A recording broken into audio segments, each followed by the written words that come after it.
Hello everyone, क्या हाल है आप लोगों के। My name is Adarsh Rai and मैं आप सभी का स्वागत करता हूं एक बहुत ही बेहतरीन से सेशन में जिसका नाम है कंडक्टर्स। इलेक्ट्रोस्टैटिक्स का डिस्कशन चल रहा है हमारा काफी दिनों से और आज हम कंडक्टर्स शुरू करने जा रहे हैं इलेक्ट्रोस्टैट्स में। कंडक्टर्स एक बहुत ही इंपॉर्टेंट सेगमेंट हो जाता है इलेक्ट्रोस्टैटिक्स के पॉइंट ऑफ व्यू से। गुड मॉर्निंग आशीष, कैसे हो यार, क्या हाल है तुम्हारे।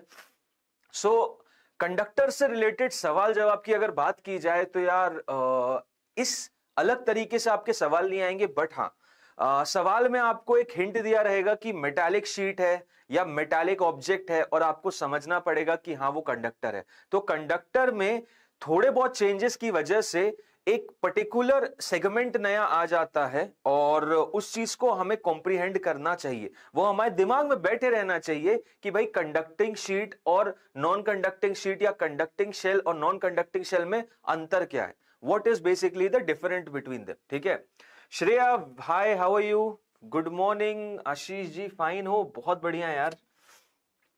तो भाई देखो, आज का जो सेशन है ना, आज के सेशन में हम थ्योरी भी पढ़ेंगे कंडक्टर की रिलेटेड और उससे रिलेटेड कुछ स्टैंडर्ड सवाल भी करेंगे। पिछले सालों में नीट में आए गए सवाल उनको भी डिस्कस करेंगे कि क्या होते हैं। तो कंडक्टर से रिलेटेड काफी सारे सवाल जवाब है, बहुत सारे कॉन्सेप्ट हैं जो कि कंडक्टर से रिलेटेड हैं और कंडक्टर से रिलेटेड सवाल को हम इस तरीके से नहीं पढ़ेंगे कि एक अलग चैप्टर या अलग टॉपिक समझ में आए। हम इसी तरीके से इसको समझने की कोशिश करेंगे कि हम ऑलरेडी जो अभी तक ज्ञान अक्वायर कर चुके हैं इलेक्ट्रोस्टैटिक्स के बारे में, इलेक्ट्रोस्टैटिक पोटेंशियल की बात करो, इलेक्ट्रोस्टैटिक इलेक्ट्रिक फील्ड की बात करो, जिन जिन चीजों की बात करो, उससे एक लिंक बना के इस चीज को समझेंगे, क्योंकि लिंक बनाना बहुत जरूरी है। लिंक बनाना बहुत जरूरी है, लिंक बनेगा तभी एक स्टोरी लाइन दिमाग में क्रिएट होगी। हमेशा याद रखना, किसी भी चैप्टर को पढ़ो, मैं हमेशा बोलता हूं यार, देखो कोई भी चैप्टर आप पढ़ते हो ना, मान लो इलेक्ट्रोस्टैट्स पढ़ रहे हैं, इलेक्ट्रिक फील्ड एंड चार्जेस पढ़ रहे हैं, तो हमेशा उस चैप्टर का एक ब्रेन मैपिंग कर लेना चाहिए। और ब्रेन मैपिंग बेसिकली क्या होता है, ब्रेन मैपिंग होता है उस चैप्टर को स्टोरी लाइन तरीके से समझाने की कोशिश। तो स्टोरी लाइन के तहत मैं अगर आपको बताऊं कि इलेक्ट्रोस्टैट्स कहां कहां से चालू हुआ, तो इलेक्ट्रोस्टैट सबसे पहले चार्जेस से चालू हुआ कि सर आपने चार्जेस के बारे में बताया और चार्जेस की प्रॉपर्टीज बताई, फिर आपने इलेक्ट्रिक फील्ड बता दिया, फिर उस इलेक्ट्रिक फील्ड को डिफाइन करने के बाद चार्जेस के बाद आपने हमें वो कूलम्स लॉ भी बताया था। ठीक है, कूलम्स लॉ बता दिया, कूलम्स लॉ में हमने फोर्स जाना, फिर हमने इलेक्ट्रिक फील्ड जानी, फिर हमने पोटेंशियल ये डाइपोल के बारे में जानकारी ली, ये हमारा पहले चैप्टर का हुआ। फिर उसके बाद हम अगले चैप्टर में आए, फिर हमने पोटेंशियल एनर्जी का कॉन्सेप्ट जाना। ठीक है, पोटेंशियल एनर्जी कॉन्सेप्ट को जानने के बाद फिर हमने पोटेंशियल में हाथ आजमाया। तो अभी तक हम पोटेंशियल का डिस्कशन कर रहे हैं, इलेक्ट्रोस्टैटिक पोटेंशियल। अब एक नया टॉपिक आप लेके आ रहे हो कंडक्टर्स, और पुराने से आप बोल रहे हो कि इससे रिलेट भी करवाऊंगा। तो ये चीजें दिमाग में ऐसी बैठनी चाहिए कि अभी तक इतना हो चुका है और अब आगे हम बात करेंगे कंडक्टर्स की। और कंडक्टर्स में हम जानेंगे कि यार होता क्या है, अलग सी चीज क्या है। मेटल की ऑब्वियसली बात करोगे, कंडक्टर यानी मेटल होता है, तो कंडक्टर में ऐसी अलग चीज क्या है और वो इन सब से कैसे रिलेटेड है, इन सब के बारे में डिस्कशन करना है। ठीक है, तो आओ सबसे पहले जानते हैं कि भाई कंडक्टर होते क्या। तो कंडक्टर बेसिकली होते हैं जिनमें innumerable amount of free charges होते हैं। Innumerable amount of free charges होते हैं। इसकी एक बहुत अच्छा एनालिसिस आपको मिलता है, पता है, सेमीकंडक्टर नामक चैप्टर में, जहां पे energy band diagram, basically valence और कंडक्शन बैंड के तहत आप ये समझ पाते हो कि जो कंडक्टर्स का एलिमेंटल स्ट्रक्चर होता है ना, जो स्ट्रक्चर क्रिस्टल लैटिस स्ट्रक्चर होता है, वो इस तरीके का होता है कि यहां पे इलेक्ट्रॉन बहुत ही फ्रीली मूव कर सकता है थ्रू आउट एवरी एटम। हर एक एटम शेल की वैलेंसी को सेटिस्फाई करते हुए वो थ्रू आउट द कंडक्टर बड़े आराम से मूव हो सकता है। मतलब ये कंडक्टर है तो इसमें इलेक्ट्रॉन यहां से यहां तक बड़े आसानी से मूव हो सकता है, और ये आगे बढ़ेगा तो पीछे से और इलेक्ट्रॉन भी मूव होते रहेंगे।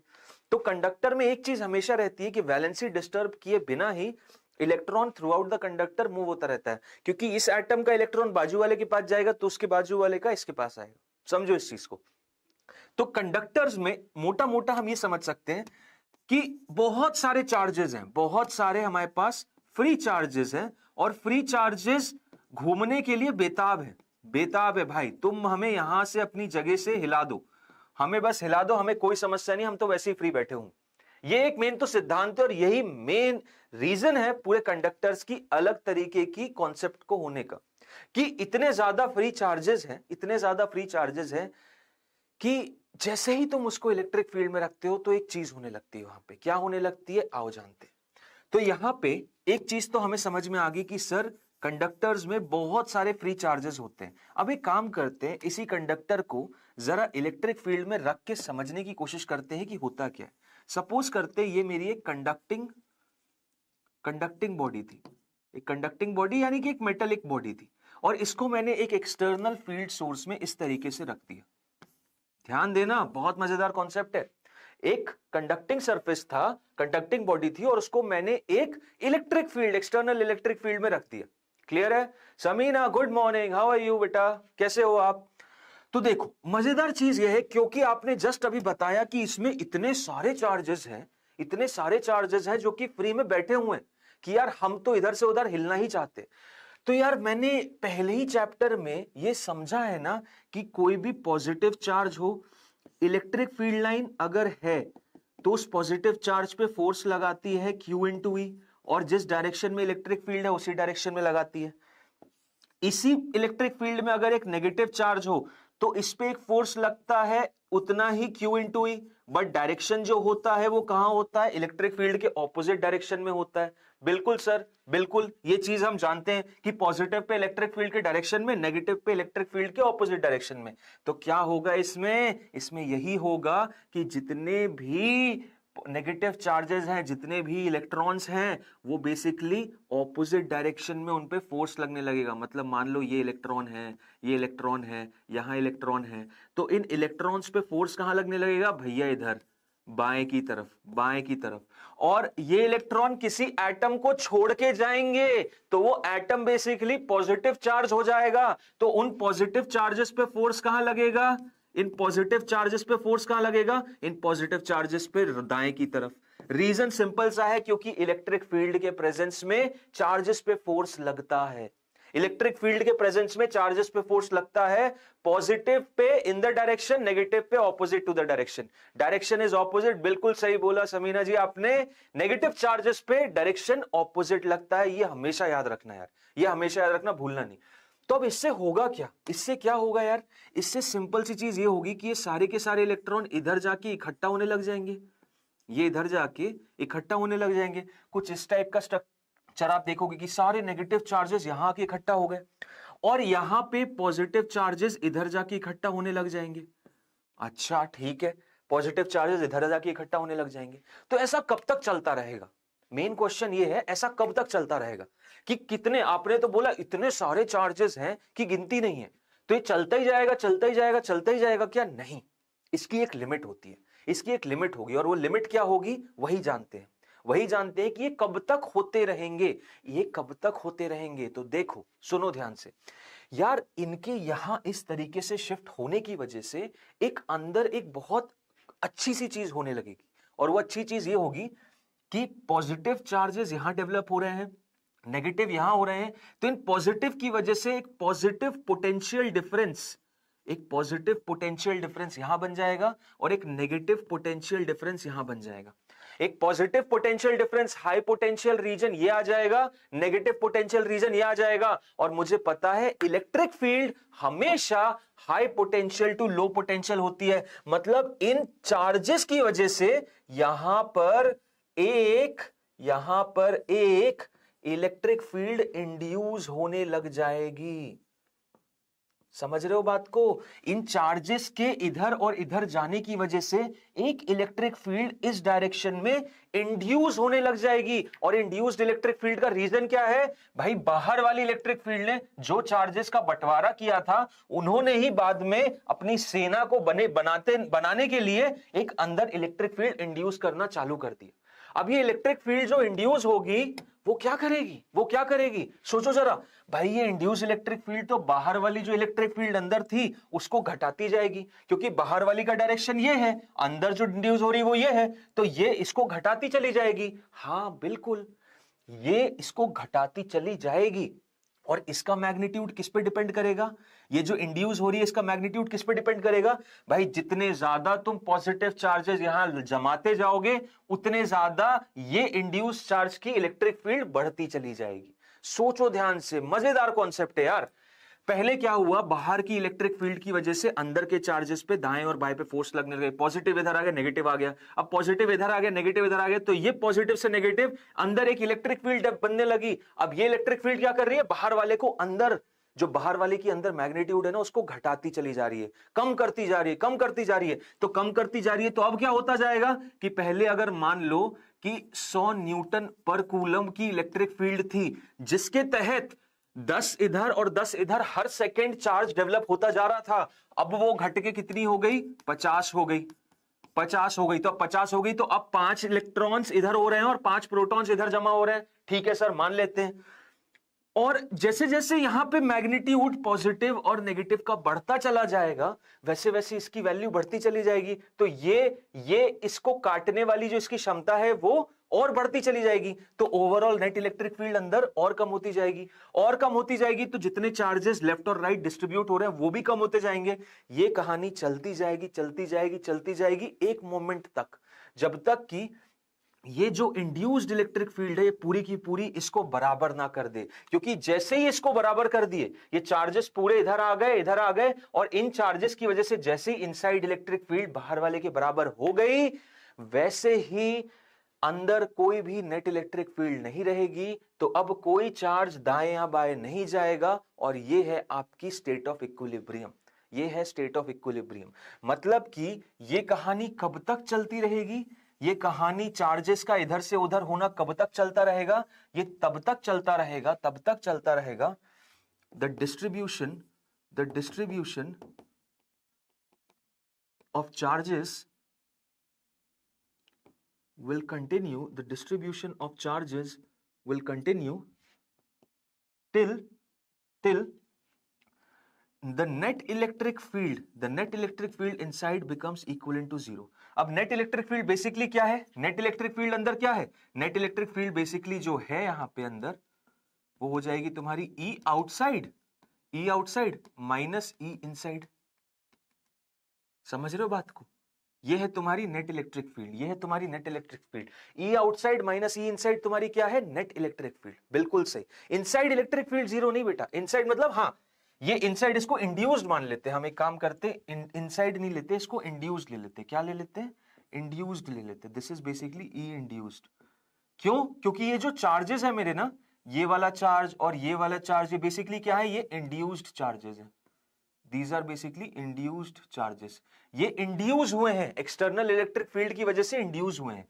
तो यहां पे भी इंड्यूस्ड लिख लेते हैं इसको, ठीक है, इंड्यूस्ड लिख लेते हैं इसको, ये इंड्यूस्ड इलेक्ट्रिक फील्ड है। क्लियर है, मतलब इन इंड्यूस्ड चार्जेस की वजह से जो इलेक्ट्रिक फील्ड होगी वो बाहर वाली इलेक्ट्रिक फील्ड को कैंसिल आउट कर लेगी, तो अंदर नेट इलेक्ट्रिक फील्ड कितनी हो जाएगी, 0, और वहीं पे पूरा का प्रोसेस रुक जाएगा। सो अब यहां से एक बहुत काम की चीज समझ में आती है हम लोगों को, कुछ पॉइंटर्स दिमाग में बैठाने वाले हम लोगों को दिमाग में जो एकदम हमेशा याद रखने चाहिए वो समझ में आते हैं। पहली चीज क्या, पहली चीज ये कि यार जब तक, क्योंकि इतने सारे चार्जेस हैं कि गिनती नहीं है कंडक्टर के पास, तो मतलब यार आप कितनी भी हाई इलेक्ट्रिक फील्ड लगा दो, वो भाई अपने अंदर ऐसे चार्जेस को डेवलप कर लेगा कि अंदर इलेक्ट्रिक फील्ड हमेशा जीरो होगी। और इसको करने में कितना समय लगता है, फ्रैक्शन ऑफ सेकंड से भी कम, स्पॉन्टेनियसली होता है। तुमने इलेक्ट्रिक फील्ड दी, वैसे ही चार्ज इंड्यूस हो जाएगा।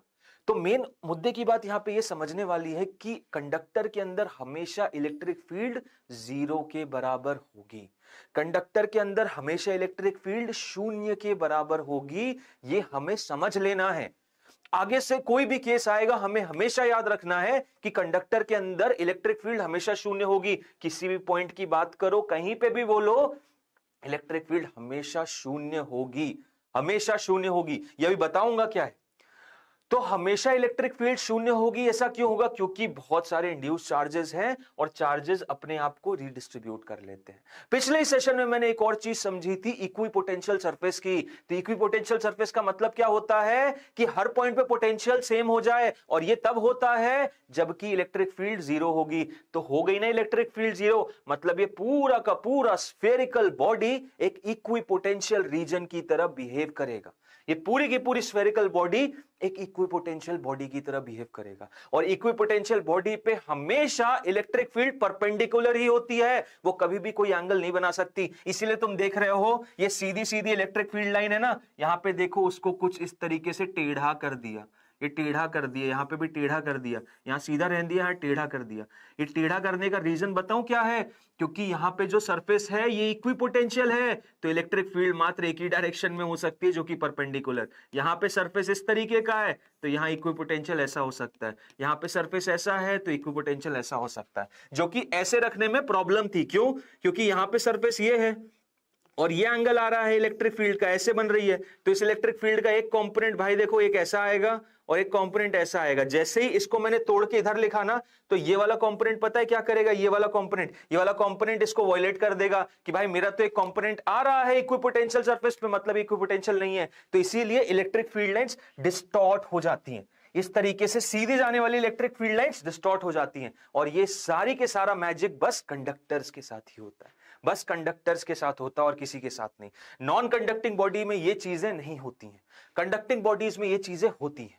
समझ रहे हो बात को? तो यहां से हमने एक चीज समझी है कंडक्टर्स के बारे में, एक क्या दो तीन चीजें समझी हैं। पहली चीज, अंदर हमेशा इलेक्ट्रिक फील्ड जीरो रहेगी, तुम कैसे भी चीज कैसे भी सिनेरियो में रखो।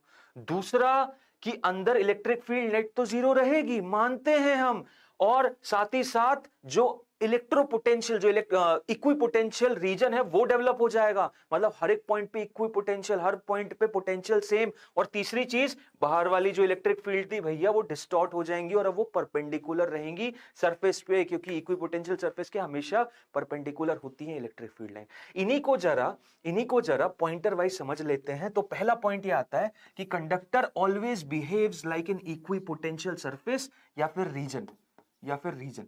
अगर कंडक्टर एक 2 डायमेंशनल बॉडी है तो सरफेस की तरह बिहेव करेगा, अगर 3 डायमेंशनल बॉडी है जैसे स्फीयर, तो पूरा का पूरा कंडक्टर एक रीजन हो जाएगा, मतलब पूरा का पूरा रीजन एक इक्विपोटेंशियल जोन हो जाएगा। All the charges given to the conductor reside on the surface of the conductor. अब इस पॉइंट पे आते हैं, नेक्स्ट पॉइंट। पहला पॉइंट समझ में आया कि conductor behaves as an equipotential region. इसी पॉइंट 1 में एक और चीज लिख सकते हो कि net electric field E net will always be equal to 0 inside the conductor, ठीक है? हमेशा इलेक्ट्रिक फील्ड लाइन कंडक्टर पे 0 के बराबर होंगी, हमेशा इलेक्ट्रिक फील्ड लाइन कंडक्टर पे 0 के बराबर होंगी। समझ रहे हो? ठीक है सर, ओके, बढ़िया, समझ गए। अब ये दोनों पॉइंटर्स तो हमें क्लियर है। इस पॉइंट पे आते, all the charges given to the conductor reside on the surface of the conductor. Yes, बिल्कुल सही समीना, एकदम सही बोला आपने। अभी दूसरा पॉइंट देखो, इसको भी पूरा इसका पोस्टमार्टम करूंगा, इसको बेहतरीन तरीके से समझेंगे कि all the charges given to the conductor will reside on the surface. ऐसा पॉइंट है, लेकिन क्यों है, रीजन क्या है इसका, तो वो भी समझेंगे। देखो, ध्यान दो। अब देखो, इसके बारे में अभी बात करता हूं, इसके ये जो पूरा दिया हुआ है ना, इसके बारे में अभी बात करते हैं। बट ये जरा ध्यान देने की कोशिश करो कि अभी मैंने क्या किया था, मैंने एक कंडक्टर को एक इलेक्ट्रिक फील्ड में रख दिया था और उससे कुछ एनालाइजेशन किया, और उसके बेसिस पे पॉइंट नंबर 1 तुम लोगों को बता दिया कि भाई कंडक्टर इक्विपोटेंशियल सरफेस की तरह बिहेव करता है, रीजन की तरह, और उसके अंदर नेट इलेक्ट्रिक फील्ड इनसाइड हमेशा 0 होती है। ठीक है, अब दूसरा चीज अब मैं क्या कर रहा हूं, अब मैं इसको नहीं ले रहा, अब मैं ले रहा हूं कि मैंने कंडक्टर लिया और उसको मैंने कुछ चार्ज दे दिया, मैंने इसको कुछ चार्ज दे दिया। मैंने क्या किया, इसको कुछ चार्ज दे दिया, मैंने इसको कुछ चार्ज दे दिया। अब सोचो, अगर मैं इसको कुछ चार्ज देता हूं तो ये चार्ज कहां जाएगा? अभी तक का केस क्या हुआ है, अभी तक का केस कुछ इस हिसाब का है कि मैंने अभी तक नॉन कंडक्टिंग बॉडीज ली थी। क्या ली थी मैंने? नॉन कंडक्टिंग बॉडीज ली थी। अभी तक मैंने कंडक्टिंग बिल्कुल नहीं ली थी, नॉन कंडक्टिंग ली थी। और नॉन कंडक्टिंग बॉडीज यानी कि एक रबर ले लो, एक पत्थर ले लो, ये सब नॉन कंडक्टिंग है। नॉन कंडक्टिंग बॉडीज में जैसे ही मैं कोई चार्ज देता था प्लस क्यू, तो पूरा का पूरा charge through out the body distribute हो जाता था, पूरे वॉल्यूम में बॉडी के वो चार्ज डिस्ट्रीब्यूट हो जाता था। लेकिन इस केस में ऐसा नहीं होगा। इस केस में बताऊं क्या होगा? इस केस में ऐसा होगा कि तुम जितना भी चार्ज दे रहे हो वो पूरा का पूरा सरफेस के ऊपर जाएगा, पूरा का पूरा सरफेस के ऊपर जाएगा, अंदर नहीं जाएगा। और सरफेस पे भी इस तरीके से जाएगा कि अंदर ये वाली कंडीशन हमेशा मेंटेन्ड रहे कि भाई नेट अंदर तो 0 होती है। सुनो इस चीज को और एकदम ध्यान से रखो दिमाग में कि जब कभी भी मैं एक कंडक्टिंग बॉडी को कोई भी चार्ज दूंगा, पूरा का पूरा चार्ज उसके सरफेस पे बटेगा और सरफेस पे इस तरीके से बटेगा कि अंदर नेट इलेक्ट्रिक फील्ड हमेशा शून्य के बराबर होगी। और इस कंडीशन को मेंटेन करने के लिए ही ये पर्टिकुलर चीज डिवाइस होती है। ये पर्टिकुलर चीज क्या है सर? ये पर्टिकुलर चीज ये बोलती है कि जो सरफेस चार्ज डेंसिटी होगी ना, वो इनवर्सली प्रोपोर्शनल टू आर के बराबर होगी, मतलब रेडियस ऑफ कर्वेचर। अच्छा, इसका मतलब समझाओ। ये इसका रीजन क्या है? इसका रीजन मात्र इतना है कि अंदर इनसाइड हमेशा इलेक्ट्रिक फील्ड जीरो हो जाए। जो भी चार्ज तुमने एक्सटर्नली किसी बॉडी को दिया, कंडक्टिंग बॉडी को दिया, तो पूरा सरफेस पे जाएगा और वो सरफेस पे ऐसा डिस्ट्रीब्यूट होगा ताकि अंदर हमेशा शून्य के बराबर हो। और इस चीज को एस्टैब्लिश करने के लिए ये चीज बहुत जरूरी है। अब इस चीज के बारे में बात करते हैं, तो दूसरा पॉइंटर भी क्लियर है। पहला पॉइंटर क्लियर, दूसरा पॉइंटर क्लियर कि all the charges given to the conductor reside on the surface of the conductor. और ये जो दे रहे हैं कि इसका डिस्ट्रीब्यूशन कैसा होगा, उसके बारे में आप जानकारी लेते हैं कि भाई डिस्ट्रीब्यूशन कैसा होगा। तो अब डिस्ट्रीब्यूशन के बारे में बात करते हैं, डिस्ट्रीब्यूशन कैसा होगा। अब डिस्ट्रीब्यूशन का मेन चीज ये है कि जो भी सरफेस चार्ज डेंसिटी होती है सिग्मा, जो भी सरफेस चार्ज डेंसिटी होती है क्या? सिग्मा। सिग्मा को मैं क्या बोलता हूं? Surface charge density. सिग्मा को क्या बोलते हैं हम? Charge per unit area, surface charge density या सरफेस चार्ज डेंसिटी। तो जो सरफेस चार्ज डेंसिटी है ना, वो इनवर्सली रिलेटेड रहेगा किसके? पता है? रेडियस ऑफ कर्वेचर के। किसके? रेडियस ऑफ कर्वेचर के। अब ये रेडियस ऑफ कर्वेचर का मतलब क्या है? रेडियस ऑफ कर्वेचर का मतलब क्या है? बिल्कुल यस, रेडियस ऑफ कर्वेचर का अर्थ ये होता है कि आप लोगों ने ये आड़ी टेढ़ी सी बॉडी देख ली, ये आड़ी टेढ़ी सी बॉडी देख ली, ठीक है।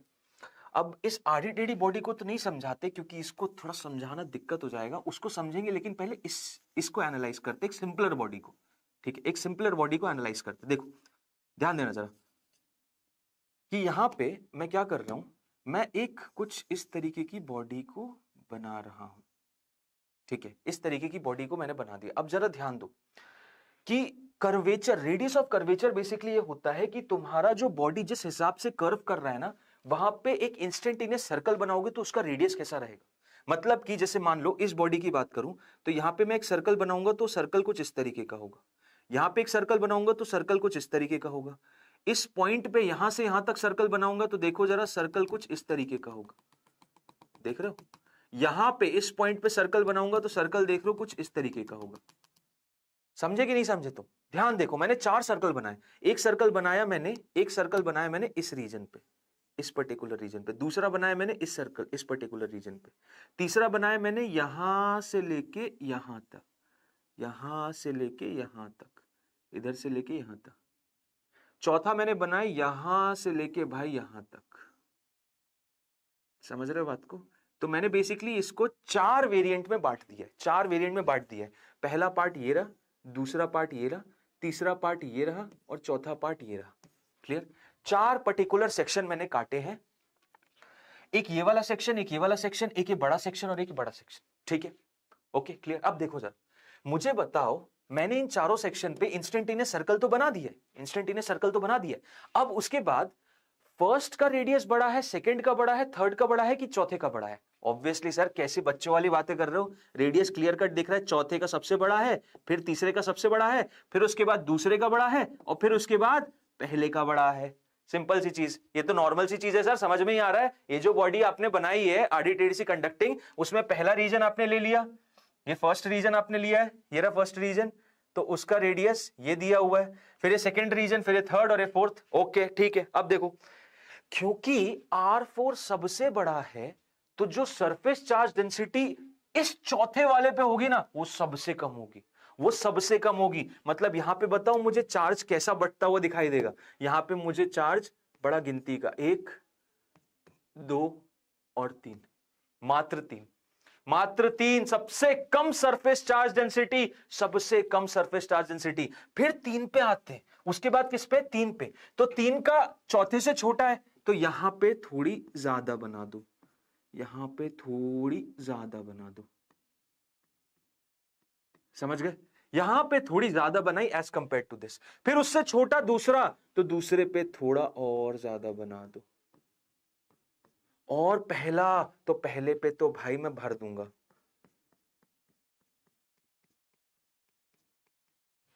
समझे कि नहीं समझे? तुम समझे कि नहीं समझे? इस डायग्राम को बिना ये सब सर्कल बनाए हुए अगर मैं बताऊं तुम लोगों को, तो देखो सिंपल सा चीज ये बनेगा कि डायग्राम कुछ इस तरीके का था।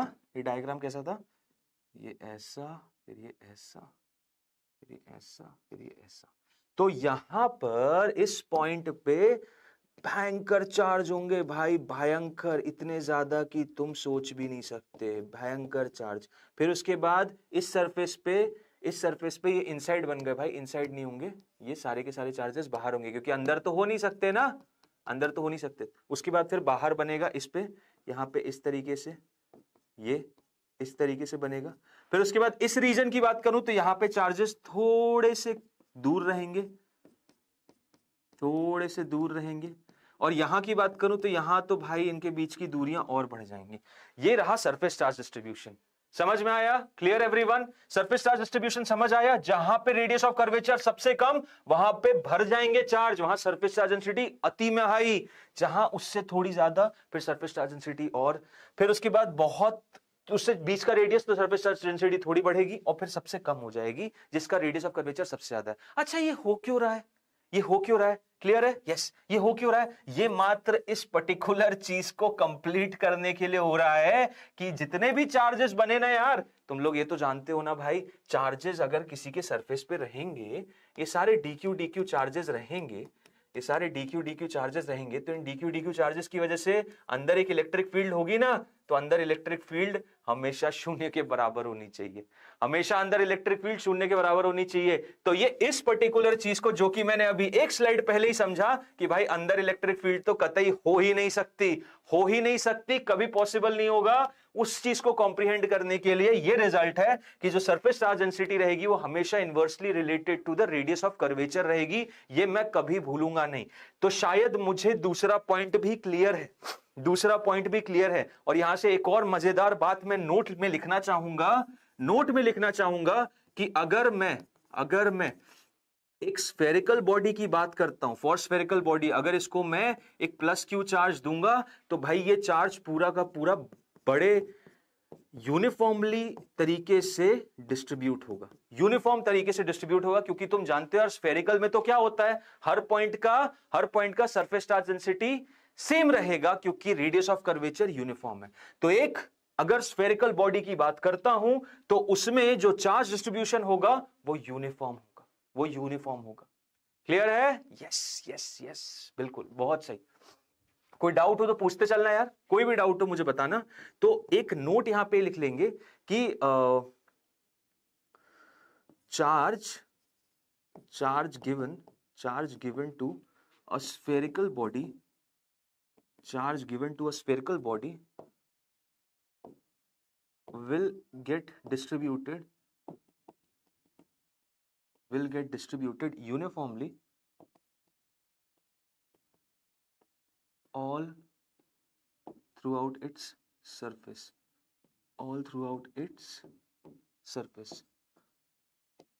पूरे सरफेस पे जो चार्ज रहेगा वो यूनिफॉर्मली डिस्ट्रीब्यूट हो जाएगा, यूनिफॉर्मली डिस्ट्रीब्यूट हो जाएगा। ये इसलिए बता रहा हूं क्योंकि आगे चल के बस स्फेयर पे ही चार्ज बंटवारे का केस आएगा। स्फेयर पे ही देखोगे आप, मैक्सिमम सिनेरियो आपके यही रहेंगे कि एक स्फेयर है जिसको प्लस क्यू चार्ज दे दिया, एक स्फेरिकल शेल है, 2 3 4 स्फेरिकल शेल है, उनको प्लस क्यू चार्ज दे दिया, तो चार्ज बहुत ही इक्वली डिस्ट्रीब्यूट होगा। क्योंकि इसी इक्वल डिस्ट्रीब्यूशन में अंदर किसी भी पॉइंट पे तुम जाओगे तो इलेक्ट्रिक फील्ड शून्य के बराबर होती है। इसमें तुम गॉस लॉ का भी फंडा यूज कर सकते हो, अंदर एक गॉसियन सरफेस बनाओ, चार्ज क्योंकि पूरा का पूरा बाहर है तो नेट इलेक्ट्रिक फील्ड अंदर जीरो ही रहेगी। समझ रहे हो? क्लियर है? बहुत सारे पॉइंट है भाई, बहुत सारे पॉइंट है। क्विक रिवीजन करते हैं। कंडक्टर हमेशा इक्विपोटेंशियल रीजन की तरह बिहेव करता है, मतलब उसके through out potential electric field शून्य रहती है। दूसरा, चार्जेस दोगे भी तो सरफेस पे जाएंगे, और चार्जेस का डिस्ट्रीब्यूशन कौन गवर्न करेगा? ये गवर्न करेगा। Sigma is inversely proportional to R govern करेगा। बिल्कुल सही। और उसके बाद फिर नेक्स्ट चीज अभी आ जाती है कि अगर इलेक्ट्रिक फील्ड बात करूं जस्ट आउटसाइड अ कंडक्टर, तो वो दी जाती है सिग्मा बाय एप्सिलॉन नॉट के तहत। किसी भी कंडक्टिंग शेल लो, कोई भी कंडक्टर लो, और कोई भी कंडक्टर लो, कोई भी कंडक्टर लो और उस कंडक्टर के जस्ट बाहर इलेक्ट्रिक फील्ड को पता करो। इस कंडक्टर के जस्ट बाहर यहां इस पॉइंट पे या इस पॉइंट पे या इस पॉइंट पे किसी भी पॉइंट पे इलेक्ट्रिक फील्ड पता करो, तो जो भी उस रीजन का सरफेस चार्ज डेंसिटी है ना, यहां पे इलेक्ट्रिक फील्ड बाहर की तरफ होगी सिग्मा बाय एप्सिलॉन नॉट के बराबर। सिंपल सी चीज, जो भी उस सरफेस चार्ज डेंसिटी होगी सिग्मा बाय एप्सिलॉन नॉट, ये हो जाती है electric field just outside the surface. Just outside मतलब एक स्फेरिकल बॉडी बना दिया तुमने, एक स्फेरिकल बॉडी बनाया, उसके जस्ट बाहर बहुत दूर नहीं, बहुत दूर जाओगे तो वहां पे इलेक्ट्रिक फील्ड अलग हो जाएगी, वहां पे के क्यू बाय आर स्क्वायर होगी, लेकिन जस्ट बाहर जो इलेक्ट्रिक फील्ड होगी कितनी हो जाती है, that becomes equal to sigma by epsilon not. Clear है? तो आई थिंक इस एनालिसिस से आपको कुछ चीजें समझ में आ गई। अब मैं जरा कुछ एलिमेंट आपको बताना चाहता हूं जो आपको एनालाइज करने में हेल्प करेंगे। एनालाइज मतलब रिलेट करने में मदद करेंगे। क्या रिलेशन करनी है सर? हमें रिलेशन बेसिकली ये करनी है कि अभी तक हम क्या समझते आए हैं और हमें अब कंडक्टिंग बॉडीज में क्या समझना है। अभी तक हम क्या समझते आए और हमें कंडक्टिंग बॉडीज में क्या समझना है, उसका रिलेशन बताऊंगा। किसके लिए? स्फेरिकल बॉडीज के लिए, क्योंकि मैक्सिमम केस स्फेरिकल बॉडी का ही आएगा। ठीक है? और दूसरा आएगा आपका कंडक्टिंग शीट्स का, जहां से आप सीधे कैपेसिटर में एंटर करोगे, तो वो मेरे अगले सेशन में कंप्लीट होंगे। यहां पे बेसिकली अब मुझे क्या जानना है भाई, मैं इलेक्ट्रिक पोटेंशियल और फील्ड बताऊंगा स्फेरिकल बॉडीज के लिए। इलेक्ट्रिक पोटेंशियल और फील्ड बताऊंगा, देखना मजेदार तरीके से तुम रिलेट कर पाओगे, क्योंकि ये रिलेशन बहुत जरूरी है। तुम रोटेशनल मोशन को नहीं समझ सकते अगर तुम्हें ट्रांसलेशनल मोशन नहीं आता, क्योंकि तुम एंगुलर वेलोसिटी को लीनियर वेलोसिटी जैसा समझो, क्योंकि रिलेशन बहुत जरूरी है। मैं अभी तक जो समझता आया हूं उसको मैं नए ज्ञान से कैसे रिलेट करूं, जिससे कि नया ज्ञान मुझे एक्वायर करना बहुत आसानी से आ जाए। क्लियर? तो आओ ध्यान दो। देखो, सबसे पहली चीज यहां पे मैं पोटेंशियल और फील्ड को डिफाइन करना चाह रहा हूं, और पहले हम लिखेंगे कि अभी हमें क्या क्या आता है। तो अभी तक हमें जो आता है वो कुछ इस तरीके का है। कि हमें नॉन कंडक्टिंग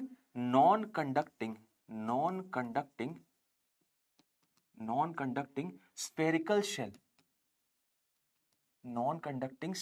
शेल, जिसे हम हॉलो स्फीयर भी बोलते हैं,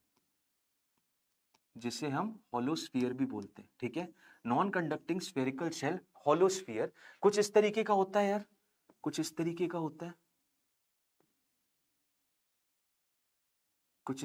होता है, बिल्कुल सही बात है, कुछ इस तरीके का होता है sir hollow shell. For example plastic की बॉल, बचपन में खेली थी प्लास्टिक की बॉल ने यार, वो वाली बॉल। प्लास्टिक की ball is just an example of, इसका एग्जाम्पल ले लो भाई प्लास्टिक की बॉल। और बेसिकली प्लास्टिक की बॉल ले भी सकते हो, क्योंकि प्लास्टिक बेसिकली मेरा एक नॉन कंडक्टिंग सब्सटेंस है। प्लास्टिक मेरा क्या है? एक नॉन कंडक्टिंग सब्सटेंस है। तो प्लास्टिक की बॉल में अगर मान लो मैंने चार्ज दे दिया प्लस क्यू, तो पूरा का पूरा प्लस क्यू चार्ज बॉडी के अंदर जाता है। ये खासियत है किसकी? नॉन कंडक्टिंग बॉडी की। नॉन कंडक्टिंग को अगर मैंने प्लस क्यू चार्ज दे दिया, तो पूरा का पूरा जो चार्ज है कहां जाएगा? बॉडी के अंदर चला जाएगा। अब बॉडी के अंदर चला गया तो यहां पे दो रीजन आते हैं, एक इनसाइड रीजन आता है और एक आता है आउटसाइड रीजन, तो भाई इनसाइड रीजन में किसी भी पॉइंट पे इलेक्ट्रिक फील्ड जो होती है वो हमेशा शून्य होती है। सिंपल सी चीज, वो इलेक्ट्रिक फील्ड हमेशा कितनी होती है? शून्य होती है। आउटसाइड रीजन की अगर बात करोगे तो आउटसाइड रीजन की जो इलेक्ट्रिक फील्ड होती है वो हमेशा होती है के क्यू बाय आर स्क्वायर के बराबर। मतलब मैं यहां से अगर मान लो इस पॉइंट पी पे पता करना चाहता हूं, जो कि आर दूरी पे है मेरे सेंटर से, तो यहां पे इलेक्ट्रिक फील्ड कितनी हो जाएगी? अगर इस पे प्लस क्यू चार्ज है तो के क्यू बाय आर स्क्वायर के बराबर। के क्यू बाय आर स्क्वायर के बराबर यहां पे इलेक्ट्रिक फील्ड होगी और डायरेक्शन ऐसे बाहर की तरफ होगा। ठीक है सर, ओके, ये चीज हमें पता है, ये हम पढ़ चुके हैं। फिर हम पोटेंशियल की बात करते हैं कि पोटेंशियल इनसाइड कितना होगा। अरे भाई, अभी हमने पिछले सेशन में ही इलेक्ट्रिक फील्ड और पोटेंशियल के बारे में ज्ञान लिया था। बिल्कुल sir, E net equals to 0 inside conductor. बेटा समीना, ये कंडक्टर नहीं है, लेकिन ये क्या है? ये अपना नॉन कंडक्टिंग स्फेरिकल बॉडी है। ये चीज देखने की, अभी हम कंडक्टर पे जस्ट जाएंगे, इसके बगल में ही बनाऊंगा मैं नॉन कंडक्टिंग, मैं इसके जस्ट बगल में बनाऊंगा कंडक्टिंग स्फेरिकल शेल होगा, तो क्या अंतर हो जाएगा। ठीक है, ये क्या है? लेकिन ये एक नॉन कंडक्टिंग है। ऑल्दो रिजल्ट तुम्हें बहुत जगह सिमिलर दिखेंगे, बट ये नॉन कंडक्टिंग है, और नॉन कंडक्टिंग में क्या होता है? पूरा चार्ज बॉडी के अंदर आता है। ठीक है, सबसे मेन पॉइंट तो यही है कि पूरा चार्ज बॉडी के अंदर आएगा। अब इसमें इनसाइड कितना रहता है? क्योंकि भाई देखो, हर जगह इलेक्ट्रिक फील्ड लाइन जीरो है, तो inside her through out potential कितना हो जाएगा? Inside through out potential K Q by capital are के बराबर, जहां पे कैपिटल आर इसका रेडियस है। ठीक है, कितना हो जाएगा, के कैपिटल क्यू बाय आर, के कैपिटल क्यू बाय आर। ठीक है, के जहां पे 1/4 पाई एप्सिलॉन नॉट है ना, बिल्कुल कोई दिक्कत नहीं। 4 पाई एप्सिलॉन नॉट, क्यू हो जाएगा कैपिटल क्यू चार्ज जिस पे इतना बटा हुआ है, और आर हो जाएगा इसका रेडियस ऑफ कर्वेचर। तो थ्रू आउट द रीजन, पूरे रीजन में किसी भी पॉइंट पे अंदर बोलूंगा तो पोटेंशियल कांस्टेंट रहेगा। कांस्टेंट क्यों रहेगा, नहीं रहेगा तो इलेक्ट्रिक फील्ड जीरो नहीं होगी। कांस्टेंट तो रहना उसकी रिक्वायरमेंट है, रहना ही पड़ेगा उसको रहना ही पड़ेगा, क्योंकि नहीं रहा तो इलेक्ट्रिक फील्ड अंदर शून्य के बराबर नहीं होगी। ओके सर, ठीक है। बाहर पोटेंशियल कितना होगा, बाहर पोटेंशियल कितना होगा सर, बाहर पोटेंशियल हो जाएगा के Q by small are.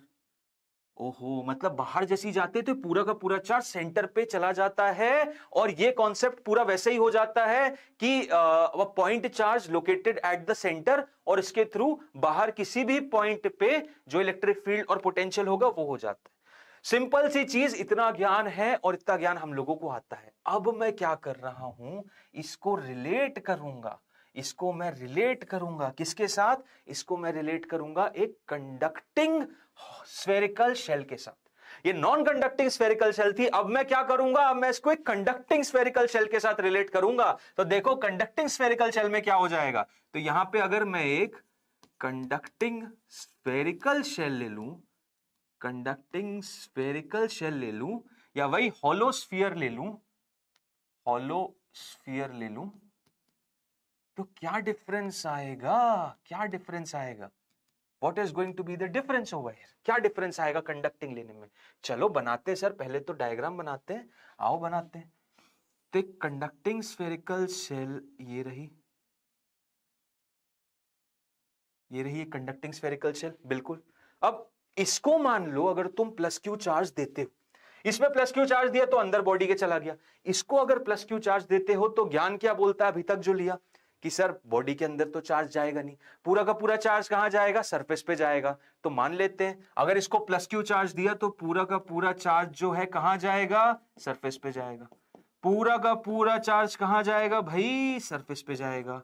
Okay okay, तो पूरा का पूरा चार्ज अगर प्लस क्यू चार्ज देते हैं तो कहां जाएगा, सरफेस पे जाएगा। एकदम सही बोला समीन, एकदम सही बोला कि पूरा का पूरा चार्ज सरफेस पे जाएगा। अभी जस्ट पढ़ा है और यूज कर रहे हैं, ठीक है। अब उसके बाद अंदर किसी भी पॉइंट पे इलेक्ट्रिक फील्ड पता करते हैं, बाहर पता करते हैं, और अंदर किसी पॉइंट पे पोटेंशियल पता करेंगे और बाहर भी पता करेंगे। तो सेम केस जो यहां पे लगा वही लगाऊंगा, इसका रेडियस आर है।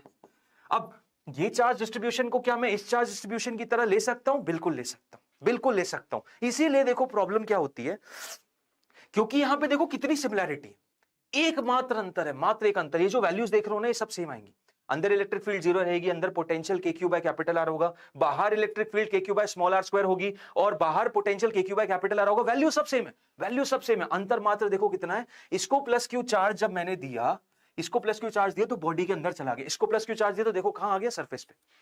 इसको प्लस क्यू चार्ज दिया तो देखो कहां आ गया, सरफेस पे। और ये डिस्ट्रीब्यूशन पता है किस लिए हुआ है, ये डिस्ट्रीब्यूशन मात्र एक चीज को एस्टैब्लिश करने हुआ है कि ये जो कंडक्टिंग शेल तुम देख रहे हो ना, इसके अंदर किसी भी पॉइंट पे इलेक्ट्रिक फील्ड जीरो होनी चाहिए। मात्र इस चीज को एस्टैब्लिश करने के लिए ये पूरा का पूरा चार्ज बाहर वाले के सरफेस पे चला गया। मात्र इस सिंपल सी चीज को एस्टैब्लिश करने के लिए कि इलेक्ट्रिक फील्ड, ये पतली सी जो धारा तुम्हें दिख रही है, ये पतली सी धारा, इसके अंदर इलेक्ट्रिक फील्ड जीरो होनी चाहिए। अब इसकी वजह से इसको जीरो करने के लिए पता चलता है कि अंदर भी किसी भी पॉइंट पे इलेक्ट्रिक फील्ड कितनी हो जाती है, शून्य के बराबर। वो चाह ये रहा था ये चार्ज डिस्ट्रीब्यूशन की भाई इधर जीरो हो, इस रीजन में, ये जो रीजन तुम देख रहे हो जिसको मैं शेड भी कर देता हूं, इस रीजन में इलेक्ट्रिक फील्ड जीरो हो। लेकिन उसके चलते क्या हो गया भाई, अंदर की लॉटरी लग गई, पूरा थ्रू आउट अंदर इलेक्ट्रिक फील्ड कितनी हो जाएगी, जीरो ही हो जाएगी। मतलब जो केस यहां बना है वही केस यहां भी बनेगा। इनसाइड इलेक्ट्रिक फील्ड शून्य के बराबर होगी। बाहर कोई भी पॉइंट ले लो, बाहर कोई भी पॉइंट ले लो, सपोज इस पॉइंट पे बात करते हैं, ये पॉइंट P है जो कि R दूरी पे है, यहां पे इलेक्ट्रिक फील्ड कितनी हो जाएगी, उतनी होगी जितनी यहां पे थी। इस पर्टिकुलर सिनेरियो में पूरा का पूरा चार्ज कॉन्सेंट्रेटेड हो जाएगा सेंटर के अबाउट, तो E आउटसाइड कितना आ जाएगा, E आउटसाइड हो जाएगा के K K K K capital Q by R square. Simple. अब इनसाइड इलेक्ट्रिक फील्ड जीरो है तो V इनसाइड कितना हो जाएगा भाई V इनसाइड हो जाएगा जितना यहां पे था, वो पोटेंशियल इधर कांस्टेंट करना चाह रहा था हर पॉइंट पे, हो क्या गया कि थ्रू आउट द सरफेस अंदर भी पोटेंशियल शून्य वो आपका कांस्टेंट हो गया, और कितना हो जाएगा K capital Q by R। और आउटसाइड कितना हो गया, आउटसाइड कितना हो गया, आउटसाइड हो जाएगा K capital Q bye small r। ठीक है, समझ में आया? ये रिलेशन है बॉस, ये रिलेशन है, ये चीज समझना है from reality point of view, जो रियल में हो रहा है, जो मेन कॉन्सेप्ट है उसको समझना है। इसको हम तुक्केबाजी में नहीं लगा के आएंगे कि अरे हाँ वो तो कोई भी शेल हो उसके अंदर हमेशा शून्य होता है, हमें रियल में पता चल गया कि क्यों जीरो होता है। वो जीरो यहां करना चाहता था इलेक्ट्रिक फील्ड, लेकिन हो पूरे थ्रू आउट द वॉल्यूम हो गई अंदर। ठीक है, वो पोटेंशियल कांस्टेंट इसके अंदर करना चाहता था लेकिन यही हो गया। तो ये केस बेसिकली इसके जैसा ही है, एकमात्र छोटा सा अंतर बस ये आता है कि इसमें चार्ज देते हो तो बॉडी के अंदर आता है, उसमें चार्ज देते हो तो सरफेस पे चला जाता है। सिंपल सी चीज, क्लियर है सबको? समझ में आया ना भाई? क्लियर है कि नहीं है? मेन डिफरेंस समझने की कोशिश करो। ये कंडक्टिंग शेल है, ये एक कंडक्टिंग शेल है, कंडक्टिंग स्फेरिकल शेल है, ये एक नॉन कंडक्टिंग स्फेरिकल शेल है। ये तो अभी मैंने बस कंडक्टिंग शेल के बारे में बताया। अब मैं इसमें सॉलिड स्फीयर भी लाऊंगा, अच्छा, ग्राफ की अगर टेंशन ले रहे हो तो क्योंकि इससे रिलेटेड ग्राफ भी पूछे जाते हैं, ग्राफ के सवाल भी पूछे जाते हैं। संतोष भाई हाय, कैसे हो यार? तो इससे रिलेटेड ग्राफ की अगर मैं बात करूं तो ग्राफ देखो सिंपल सा है यार, ग्राफ सिंपल सा है। इलेक्ट्रिक फील्ड और पोटेंशियल दोनों का बताता हूं, क्योंकि ग्राफ से रिलेटेड सवाल जवाब भी होते हैं यार, नीट में आते हैं। तो ग्राफ और पोटेंशियल से रिलेटेड, ये इलेक्ट्रिक फील्ड ले लो, ये आर ले लो, ये पोटेंशियल ले लो, ये आर ले लो। ठीक, इलेक्ट्रिक फील्ड कितनी थी अंदर? इलेक्ट्रिक फील्ड अंदर तो सर शून्य थी, तो ये ग्राफ इस तरीके से जाएगा, इस तरीके से जाएगा। और उसके बाद कितनी होगी, यहां से इलेक्ट्रिक फील्ड लाइन कुछ इस तरीके से जाएगी। ये क्या एक रेक्टेंगुलर हाइपरबोला होगा? बिल्कुल नहीं, ये एक अलग मिसकंसेप्शन है। लोग समझते हैं हर जो ग्राफ इस तरीके से गिरता है वो रेक्टेंगुलर हाइपरबोला होता है, ऐसा नहीं है। हर वो ग्राफ नहीं होता, वही ग्राफ होता है जिसमें y is inversely proportional to x होता है। मतलब ये पोटेंशियल में डेफिनेटली एक रेक्टेंगुलर हाइपरबोला बनेगा। कैसे? देखो, के क्यू बाय पहले स्मॉल r तक कितना है, ये पॉइंट कौन सा है? This point is basically small r is equal to capital R वाला। तो ये पॉइंट इधर आ गया, यहां तक जो पोटेंशियल है वो इस तरीके का है। कितनी वैल्यू थी इसकी? K capital Q by capital R। और उसके बाद जो वेरिएंस हो रहा है वो ऐसा हो रहा है, ये वेरिएंस यहां पे हो रहा है। तो यहां पे electric field is inversely varying with R square, और यहां पे इलेक्ट्रिक जो पोटेंशियल है वो इनवर्सली वेरी कर रहा है R से। ठीक है, और ये जो सेक्शन देखते हो ना तुम, ये सेक्शन बेसिकली होता है रेक्टेंगुलर हाइपरबोला। ठीक है, तो ये डिटेलिंग समझ में आनी चाहिए हमको। क्लियर? ये रेक्टेंगुलर हाइपरबोला कहलाता है, क्योंकि यहां पे आप देख सकते हो y जो है वो इनवर्सली रिलेटेड टू x है। क्लियर? तो ये मेरा v और x का ग्राफ हो गया। थोड़ा टेढ़ा हो गया यार, थोड़ा सा टेढ़ा सा हो गया, सीधा कर देते हैं।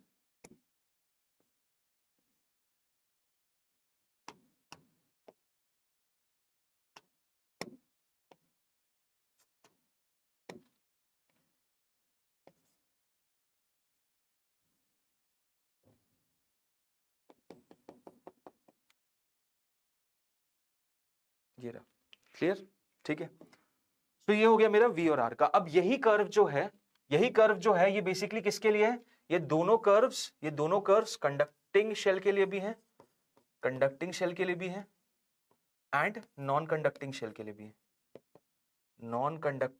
भी है, क्लियर है?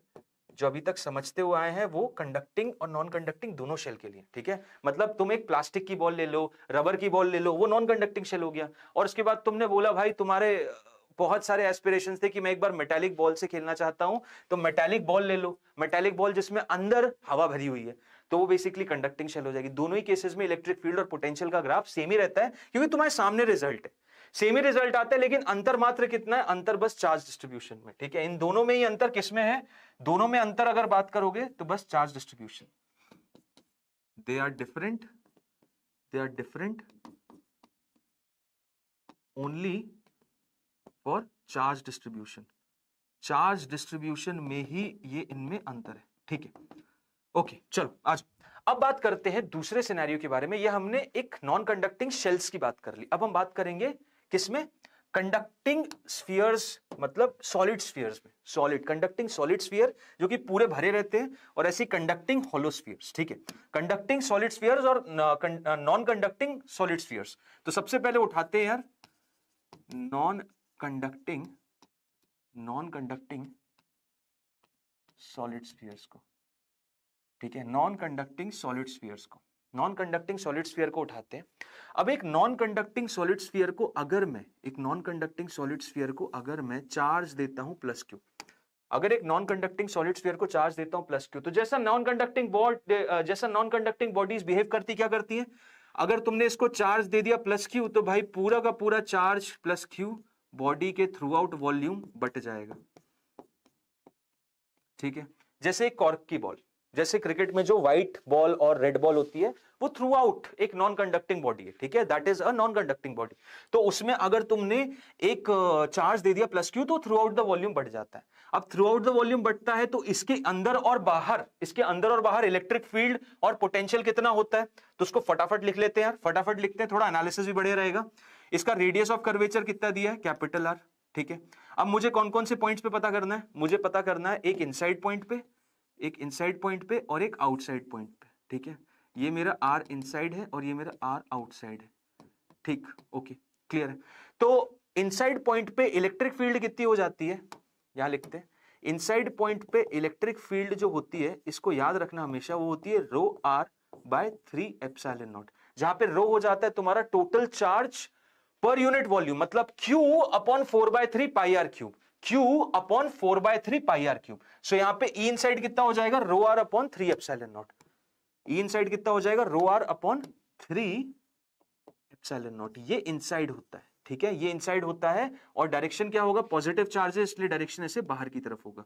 ये मेरा E इनसाइड हो गया, ये मेरा E इनसाइड हो गया ऐसे बाहर की तरफ, और मैग्नीट्यूड हो गया रो आर अपॉन 3 एप्सिलॉन नॉट। ठीक है, E आउटसाइड की बात करते हैं, E आउटसाइड की बात करते हैं।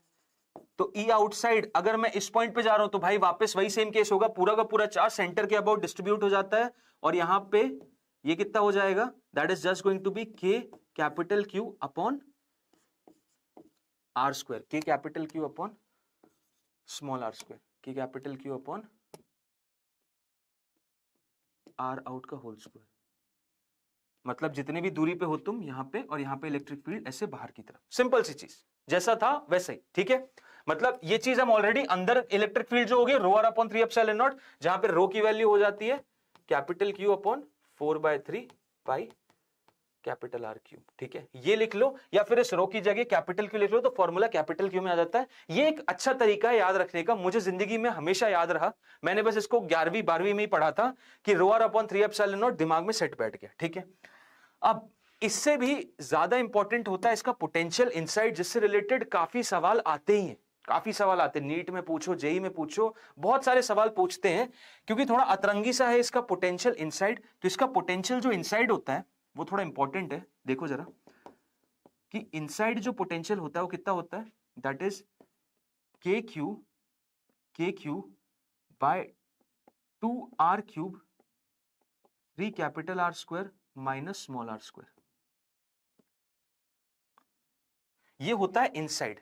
इनसाइड किसी भी पॉइंट पे जो पोटेंशियल होता है उसकी वैल्यू होती है के Q upon 2r cube 3r square minus r inside, जो भी रेडियस है इनसाइड, मतलब ये जो डिस्टेंस है इनसाइड का whole square, 3 capital R square minus small r square. इसको तो रट लेना है, इसमें कोई दिक्कत नहीं है। और ये बेसिकली आता कहां से, इसी से डराइव होता है, इसी को तुम रिलेशन में रखोगे तो यही चीज निकल के आती है। और आउटसाइड चला जाऊंगा मैं अगर, आउटसाइड चला गया मैं अगर, तो वो सिंपल सी चीज है, वो वही हो जाएगा K कैपिटल Q अपॉन और आउटसाइड, जो कि मैं ऑलरेडी पढ़ता हुआ हूं। ठीक है, तो ये ज्ञान हम लोगों को ऑलरेडी है, एक नॉन कंडक्टिंग सॉलिड स्फीयर में अगर तुम चार्ज प्लस क्यू दोगे तो बाहर कितनी इलेक्ट्रिक फील्ड होगी, अंदर कितनी इलेक्ट्रिक फील्ड होगी, बाहर कितना पोटेंशियल होगा, अंदर कितना पोटेंशियल होगा, ये मैंने लिख दिया। अब मैं जानूंगा किसके बारे में, अब मैं जानूंगा एक कंडक्टिंग सॉलिड स्फीयर के बारे में, कि इसमें क्या होगा, कंडक्टिंग सॉलिड स्फीयर की अगर बात करोगे तो इसमें क्या सीन होगा, क्योंकि मेन तो चीज इसको समझना है, मेन तो चीज इसको समझना, यहां से तो बस हम रिलेट कर रहे हैं। तो यहां पे अगर मैं कंडक्टिंग सॉलिड स्फीयर लेता हूं, एक कंडक्टिंग सॉलिड स्फीयर लेता हूं और इसको अगर चार्ज दूंगा प्लस क्यू, तो बताओ समीना क्या होगा, चार्ज कहां जाएगा? अगर मान लो, जो भी है चैट में सब बताओ, अगर मान लो एक कंडक्टिंग सॉलिड स्फीयर है और उसको मैं प्लस क्यू चार्ज देता हूं, तो चार्ज के साथ क्या होगा, कहां जाएगा चार्ज? सोचो जरा, चार्ज कहां जाएगा? अगर प्लस क्यू चार्ज दिया तो चार्ज कहां जाएगा? अंदर जाएगा, बाहर जाएगा, अपने घर जाएगा, दोस्त के यहां जाएगा, कहां जाएगा? अगर प्लस क्यू चार्ज दिया तो कहां जाएगा? एकदम सही बोला, अबव द सरफेस। मतलब पूरा का पूरा प्लस क्यू चार्ज यहां डिस्ट्रीब्यूट हो जाएगा और यूनिफॉर्मली डिस्ट्रीब्यूट होगा, क्योंकि हर पॉइंट का रेडियस ऑफ कर्वेचर सेम है। तो चार्ज यूनिफॉर्मली पूरे सरफेस पे डिस्ट्रीब्यूट हो जाएगा। तो क्या ये केस एकदम इस केस की तरह ही हो गया क्या? हाँ।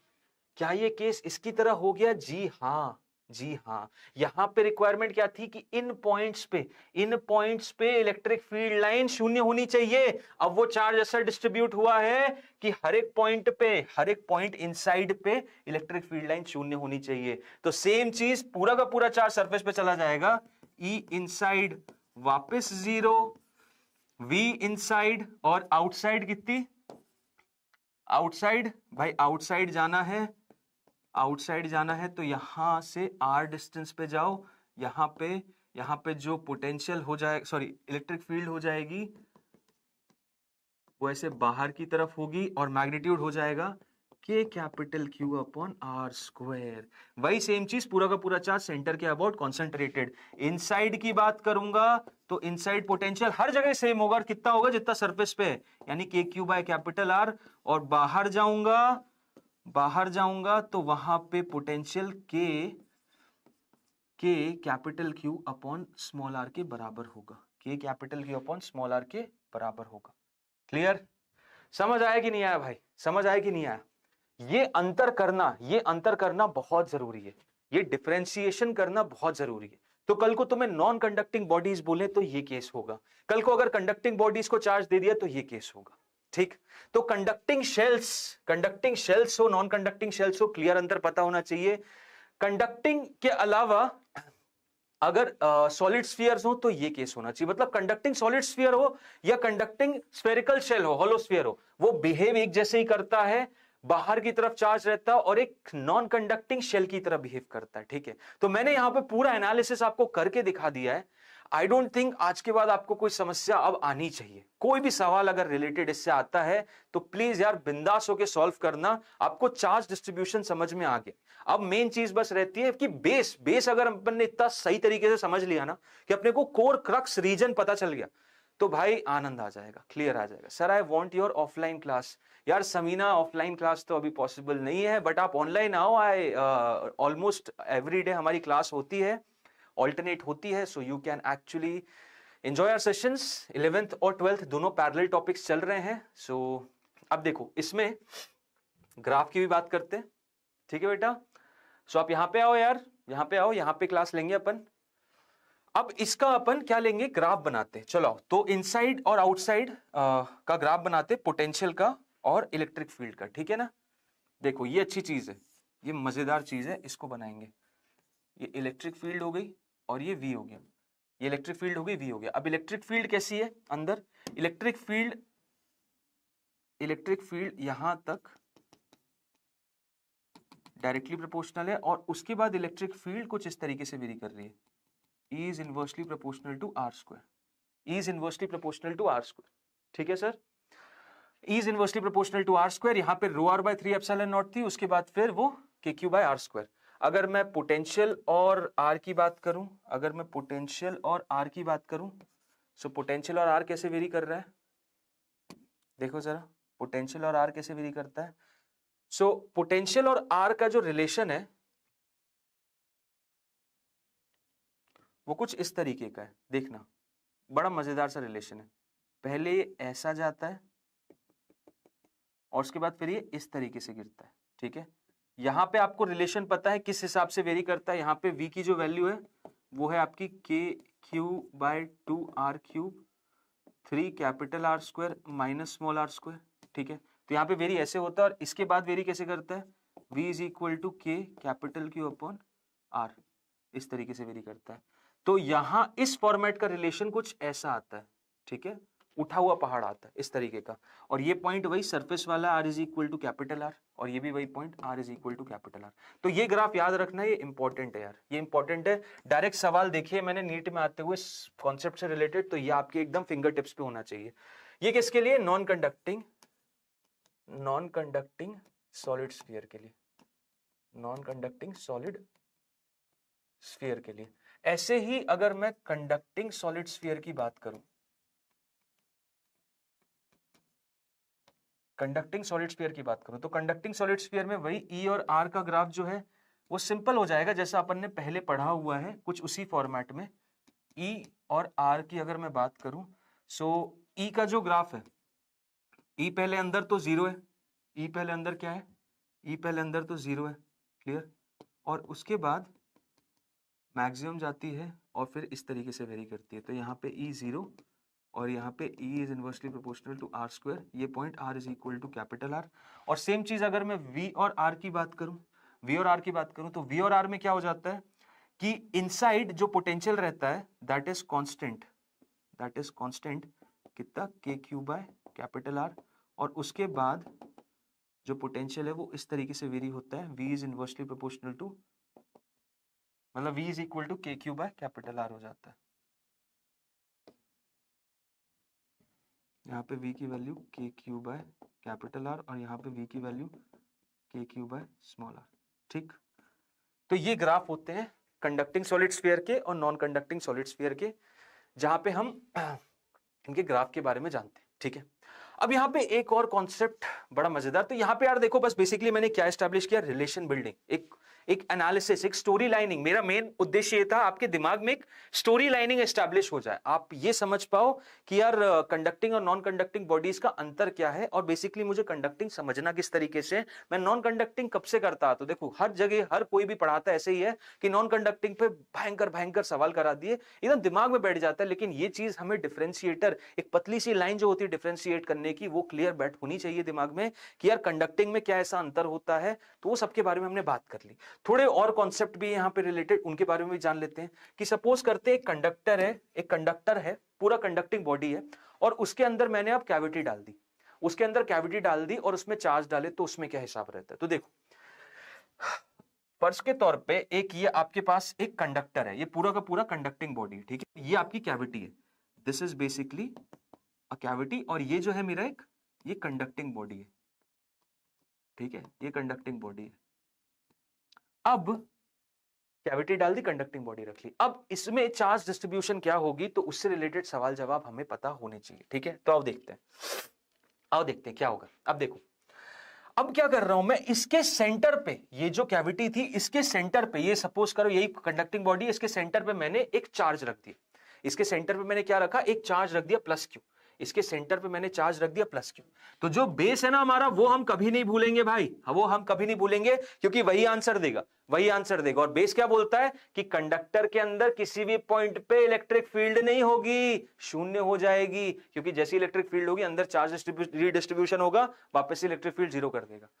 तो आपने यहां पे एक आपने कंडक्टर को बनाया, उसमें एक गड्ढा बनाया, कैविटी बनाई, उसके अंदर प्लस क्यू चार्ज रखा, बड़े फ्री हो आप, कोई दिक्कत नहीं, फ्री हूं मैं, बट अब इसको जानते इससे होगा क्या। तो देखो जैसी प्लस क्यू मैंने यहां डाला, तो होगा क्या, इस प्लस क्यू की वजह से किसी भी पॉइंट की अगर बात करूं, इस पॉइंट की, मान लो इस पॉइंट की बात करता हूं, तो इस प्लस क्यू की वजह से यहां पे एक इलेक्ट्रिक फील्ड एस्टैब्लिश हो जाएगी, यहां पे बिल्कुल हो जाएगी सर। इस प्लस क्यू की वजह से इस पॉइंट पे इलेक्ट्रिक फील्ड बन रही है, मतलब आपका कंडक्टर तो अब फेल हो गया, अब आपका कंडक्टर तो बेसिकली फेल हो गया। नहीं, मैं फेल नहीं होने दूंगा, और बेसिकली मैं कौन होता हूं फेल होने से या पास होने से बचाने वाला, ये तो कंडक्टर खुद ही इतना सेल्फ सफिशिएंट है, इतना सक्षम है। तो देखो कंडक्टर करेगा क्या, कंडक्टर बेसिकली अथाह मात्रा के चार्जेस से भरा हुआ है, इतने चार्ज है जितने अंबानी के पास नहीं होंगे।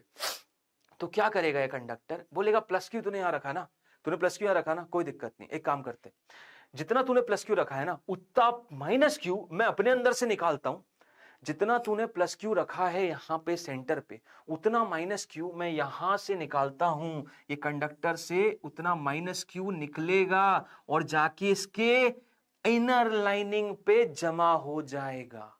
समझो, इस इनर लाइनिंग पे जमा हो जाएगा। क्लियर है? और इसका जो जमा होने का तरीका होगा, इसके जो अरेंजमेंट का वे होगा, वो कुछ इस तरीके का होगा कि इस इंड्यूस्ड चार्ज का जो सेंटर ऑफ चार्ज आता है, जो सेंटर ऑफ चार्ज आता है, वो इस प्लस क्यू के ऊपर आएगा। समझो, यहां से जैसे ये प्लस क्यू चार्ज रखा, ये कंडक्टर ने बोला भाई इतना फ्री चार्ज है मेरे पास, माइनस क्यू इधर डालूंगा, और ये माइनस क्यू यहां पे इस तरीके से इंड्यूस होगा, ये माइनस क्यू यहां पे इस तरीके से इंड्यूस होगा। The negative Q charge will get induced such that the center of charge